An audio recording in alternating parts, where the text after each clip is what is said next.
You can pick out the failed smart light installations from the street.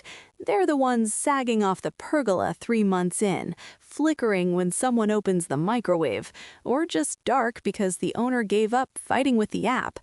I'm Keiko Tanaka, and I've walked enough customers through Govee troubleshooting calls to know that most outdoor lighting failures happen before the first bulb even lights up. They happen when someone assumes Wi-Fi reaches everywhere, when weatherproofing means it has a rubber cap, when power planning means I found an outlet. Let's fix that. You're listening to the Smart Home Setup Podcast. Quick note before we dive in, everything you're about to hear, all the research, the data, the script, that's been written and verified by real people who actually work in this field. The voice you're hearing is AI generated, but the content behind it is entirely human. Just wanted to be upfront about that. Now, if you've been listening for a while, thank you. Seriously, it's incredible to know this show is helping people make better decisions about their smart home setups. And if this is your first episode, welcome aboard. We go deep on the technical stuff that actually matters, not just the marketing hype. New episodes drop every Monday, Wednesday, and Friday, so you've got a solid archive to dig through. Let's jump right in. Govee outdoor lights aren't plug and play. They're Wi-Fi-dependent systems that transform your evenings with shifting color and programmable scenes, but only when you've built the right foundation.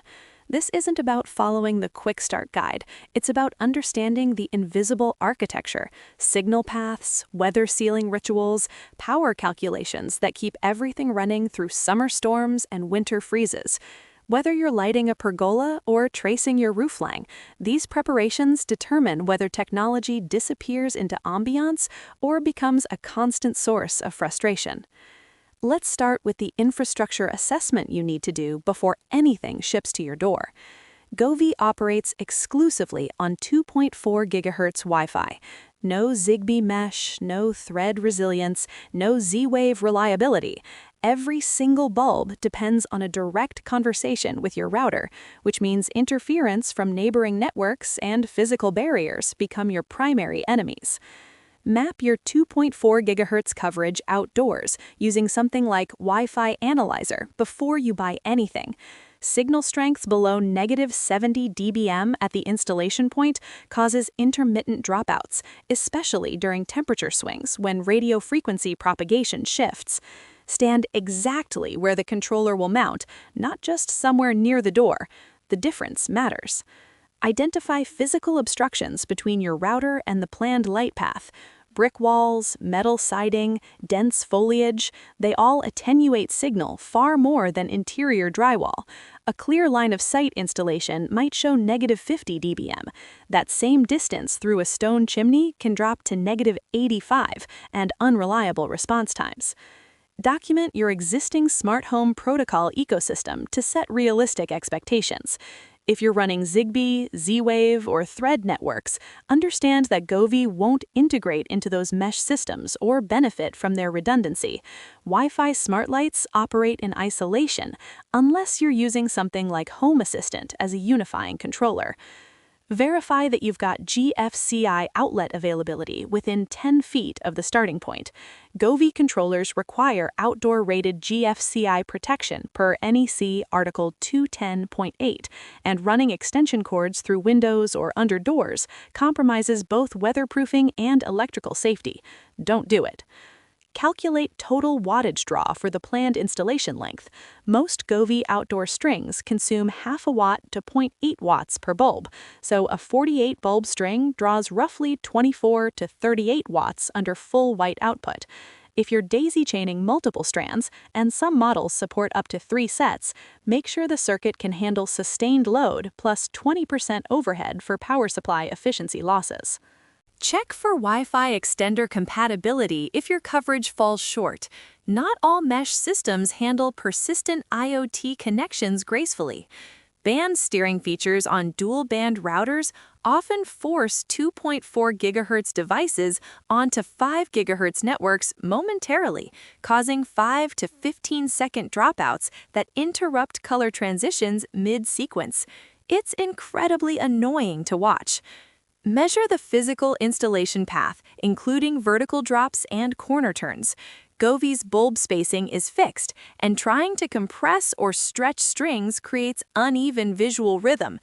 A pergola with 3-foot beam spacing may look balanced, while 7-foot spacing leaves dark voids that no brightness adjustment can compensate for. Assess ambient light conditions at different times of day. LED output that feels saturated at twilight often appears washed out against white siding afternoon sun on white siding. If you're lighting architectural features rather than creating standalone focal points, plan for installations that activate post-sunset rather than attempting all-day visibility. You're fighting physics otherwise. Now let's talk about weatherproofing and environmental protection. Govee markets their outdoor lights as IP65 rated, but that designation assumes proper installation. Water ingress at connection points, UV degradation of plastic housings, thermal cycling from direct sun exposure, all of these degrade performance within months if ignored. I've seen installations fail within a single season when installers treated weather resistance as a given rather than an ongoing maintenance commitment. Inspect every plug connection point and apply dielectric grease to the terminals before mating them. The included rubber gaskets compress unevenly without lubricant, leaving microscopic gaps where condensation accumulates. Corrosion typically begins at the controller-to-string junction, where voltage is highest. Orient controller enclosures downward, or mount them under eaves where direct rain cannot pool on top surfaces. IP65 means protected against water jets from any direction, not submersible, not impervious to standing water. I once consulted on a project where the homeowner mounted controllers facing skyward on a pergola. 3 months later, moisture had infiltrated the circuit boards despite intact gaskets. Don't learn this lesson the expensive way. Use UV-resistant cable ties rather than the included plastic clips for permanent installations. Standard nylon clips become brittle under 18 to 24 months of sun exposure and snap during windstorms, leaving strings sagging or dangling. Look for UV-stabilized black nylon rated for outdoor telecom use. They cost marginally more but survive years instead of seasons. Avoid installations where strings contact metal surfaces for extended lengths. Aluminum gutters, steel railings, copper flashing, they all conduct heat differently than the PVC-coated wire, creating expansion and contraction mismatch that stresses solder joints inside bulb housings. Leave 1 to 2 inches of clearance using offset mounting clips. Plan for drainage at low points. If your installation path includes a valley or sag where water will pool, either eliminate the low point through tensioning or accept that those bulbs will have shortened lifespan. No amount of weather rating compensates for bulbs sitting in standing water for hours after rainstorms. Seal any entry points where cables pass through walls or soffits using weatherproof cable glands, not just caulk.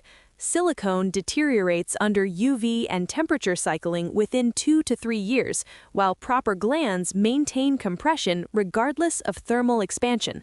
This matters most if you're routing power through an exterior wall to access interior outlets. Test weatherproofing before final mounting by assembling the entire system on the ground, spraying all connections with a garden hose for 60 seconds, then powering on. If moisture has infiltrated, better to discover it during installation than after you've mounted lights 12 feet up on a ladder. Moving on to power planning and electrical integration. Govee's reliance on Wi-Fi creates a hidden dependency. These systems require continuous power to maintain network connection and respond to automation triggers. Unlike battery-powered Zigbee sensors that wake on demand, Wi-Fi smart lights in standby mode still draw 2 to 4 watts per controller for radio operation. This affects both circuit planning and automation design. Identify which circuit breaker controls your target outlet and verify it's not shared with high-draw appliances.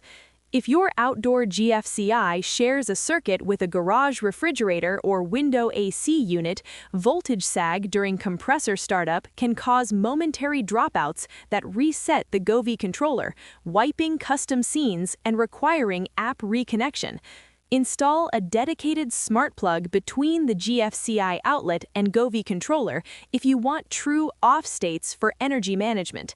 Govee controllers draw standby power perpetually, and the only way to achieve zero consumption and extend lifespan by reducing thermal stress is to cut power upstream.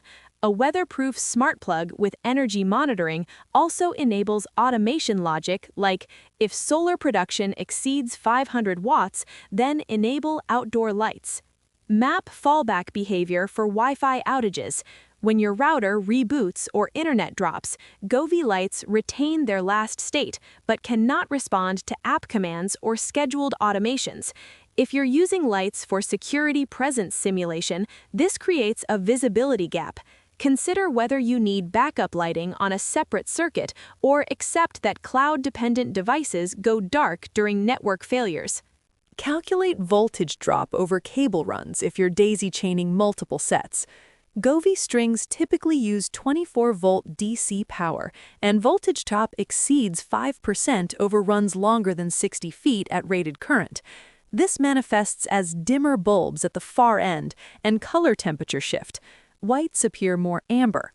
If your installation exceeds 40 feet, plan for mid-run power injection. Document the automation logic you intend to implement before finalizing power placement. If you're creating if-then automations like if sunset plus 30 minutes, then activate warm white at 30%, or if motion detected and time is after 10 p.m., then flash red for 3 seconds, you'll need reliable power and network uptime. Write out the pseudocode to identify dependencies on other devices or sensors. It clarifies your thinking. Test latency expectations by controlling lights via app during installation. Govee's cloud-dependent architecture introduces 500 to 1500 millisecond delay between command and response under normal conditions, longer if AWS servers are under load. For mood lighting, this is imperceptible. For security-linked automations, it's a meaningful gap. Plan for controller placement accessibility. You'll need to physically restart controllers occasionally when Wi-Fi handshakes fail or firmware updates corrupt, so mounting them behind locked panels or 15 feet up a wall creates maintenance friction. Leave controllers within ladder-free reach or accept that troubleshooting may require scheduling rather than immediate resolution. Now let's talk about installation execution and signal validation. With infrastructure confirmed and weatherproofing materials assembled, the physical installation becomes an exercise in balancing aesthetic intention with wireless physics. Govee outdoor lights succeed when the lights feel inevitable, as though they've always traced that roofline or wrapped that column. Achieving that seamlessness requires testing at every stage, rather than mounting everything, then hoping signal penetrates. Install and power test the controller first before mounting any light strings. Connect to Wi-Fi, update firmware via the Govee app, and verify you can control the device from both inside your home and from the approximate location of the farthest bulb.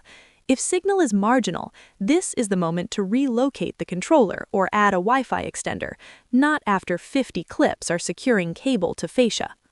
Mount one test section of 10 to 15 feet before committing to the full run.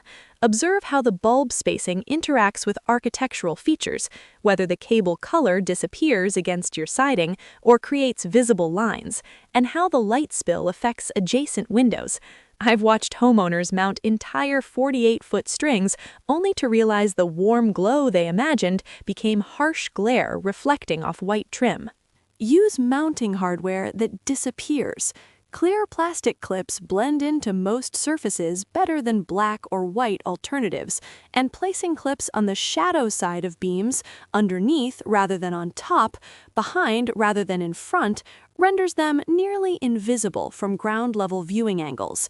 The goal is for observers to perceive light, not infrastructure. Test color accuracy across the full length before final mounting. Due to voltage drop and manufacturing tolerances, the first bulb and last bulb may display noticeably different hues when set to the same RGB value. If color consistency matters for architectural accent lighting rather than party modes, plan for shorter runs or mid-string power injection. Validate automation triggers while you still have easy access to the controller. Create a test automation like if time equals current time plus 2 minutes, then cycle through 5 colors to confirm the system responds reliably to scheduled events. Wi-Fi congestion at 6 p.m. when neighbors stream video can delay execution by 30 to 90 seconds, which may or may not matter depending on your use case. Document your installation with photos that show cable routing, connection points, and controller location. 6 months from now, when you need to troubleshoot or expand the system, you won't remember which junction box feeds the controller or whether that cable runs through the soffit or behind the downspout. I maintain a shared photo album for every project, specifically for this invisible infrastructure mapping. It saved me hours.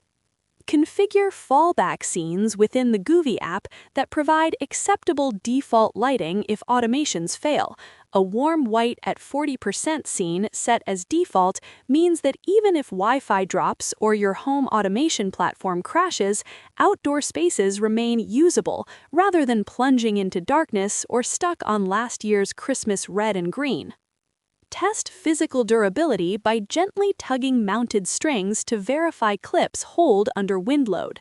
Outdoor installations face sustained 15 to 25 mile/hour winds regularly, and inadequately secured cables eventually work loose, creating the sagging, neglected appearance that undermines the entire aesthetic goal. Let's address integration and ecosystem limitations. Govee's Wi-Fi architecture creates interoperability challenges that become apparent only after installation when you attempt to weave these lights into broader home automation. Unlike protocol-agnostic Matter devices or mesh-networked Zigbee systems, Govee lights live in their app ecosystem first, with third-party integration as an afterthought. Understand Alexa and Google Home limitations. Voice control works reliably for on-off and basic color changes, but complex scenes, dynamic effects, and multi-zone control typically require the Govee app. If your automation relies on voice commands rather than scheduled routines, test every command you intend to use before considering the system complete. Map API access requirements if you're integrating with Home Assistant or other platforms. Govee provides a developer API, but it requires individual device registration, has rate limits that can cause delayed execution during rapid command sequences, and lacks support for real-time state feedback. Your automation sees command sent, not bulbs currently displaying this state. The difference matters for complex logic. Accept cloud dependency as a permanent architectural constraint. Govee lights cannot operate in local-only mode, meaning internet outages prevent app control even if your Wi-Fi network remains operational. This differs fundamentally from Zigbee lighting systems that continue functioning via local mesh networks when WAN connectivity drops. Plan for firmware update disruptions. Govee pushes updates that occasionally reset custom scenes or alter color calibration, and there's no mechanism to prevent or roll back updates. If you've spent hours calibrating a specific architectural lighting effect, document the RGB values and settings, because an overnight update may erase them. Yes, it's frustrating. Evaluate whether Govee fits your protocol ecosystem. If you're building a primarily Matter, Thread, or Z-Wave home, adding Wi-Fi-only devices creates management fragmentation. You'll need the Govee app, your Matter controller app, and any platform-specific apps like Alexa or Google Home, rather than a unified interface. This isn't necessarily disqualifying, but it's friction worth acknowledging before committing to installation. Consider discrete alternatives. If your goal is architectural accent rather than color-changing effects, in-wall LED systems with Zigbee controllers offer similar ambiance with better integration and no visible hardware. Govee excels at temporary or seasonal installations where you want bold, programmable color. It's less ideal for permanent architectural lighting where you want technology to vanish. Before you call it done, run through this condensed verification. Each item confirms a specific failure mode has been addressed. 2.4 GHz signal strength at controller should be -70 dBm or stronger. Use Wi-Fi analyzer to measure, not assumption. All plug connections treated with dielectric grease and gaskets properly seated, no visible gaps. Controller mounted with drainage path clear, enclosure facing downward or sheltered from direct rain. Test automation executed successfully from app, Alexa, or Google Home with observed response under 2 seconds. Physical cable secured with UV-resistant ties every 12 to 18 inches, no contact with metal surfaces for extended lengths. Voltage verified at final bulb under full white output. If brightness differs from first bulb, plan power injection. Fallback scene configured so if Wi-Fi drops, lights default to acceptable state rather than off or last random color. Installation photos captured showing all connection points, controller location, and cable routing for future reference. Let me answer a few questions that come up constantly. What happens to Govee outdoor lights during a Wi-Fi outage? They retain their last active state when Wi-Fi connectivity drops. If they were displaying warm white at 50% brightness when your router rebooted, they continue displaying that scene until power cycles or Wi-Fi reconnects. However, you cannot change settings, activate different scenes, or trigger automations via the app or voice assistants during an outage. The lights essentially freeze in place. Once Wi-Fi reconnects, the Govee controller reestablishes cloud connection within 15 to 30 seconds and accepts new commands. This differs from mesh-based protocols like Zigbee that maintain local control through hub communication even when internet fails. Wi-Fi smart lights require both local network and cloud service access for full functionality. Can I integrate Govee outdoor lights with non-Wi-Fi smart home systems like Zigbee or Z-Wave? Govee outdoor lights cannot directly join Zigbee, Z-Wave, Thread, or Matter networks because they communicate exclusively via 2.4 GHz Wi-Fi to cloud servers. However, you can achieve indirect integration through platforms like Home Assistant, which supports Govee's API and can bridge commands between protocols. For example, a Zigbee motion sensor could trigger a Home Assistant automation that then sends a command to Govee lights via their cloud API. This introduces additional latency, typically 1 to 3 seconds total compared to native mesh communication, and requires stable internet access since Govee devices cannot operate in local-only mode. If you're building a primarily Zigbee or Z-Wave ecosystem and want seamless integration with sub-second response times, Wi-Fi smart lights create architectural mismatches worth considering before installation.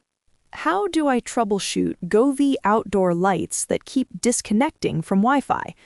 Start by measuring 2.4 GHz signal strength at the controller location using a smartphone app. Readings below -70 dBm cause intermittent dropouts, and you'll need to relocate the controller closer to your router or add a dedicated Wi-Fi extender. Check your router settings to disable band steering features that automatically push devices between 2.4 GHz and 5 GHz bands, as this causes temporary disconnections during switches. Verify the controller isn't mounted near dense metal surfaces or inside enclosed spaces that create Faraday cage effects, blocking RF signals. If signal strength appears adequate but disconnections persist, separate your 2.4 GHz and 5 GHz networks into distinct SSIDs to prevent the controller from attempting failed 5 GHz connections.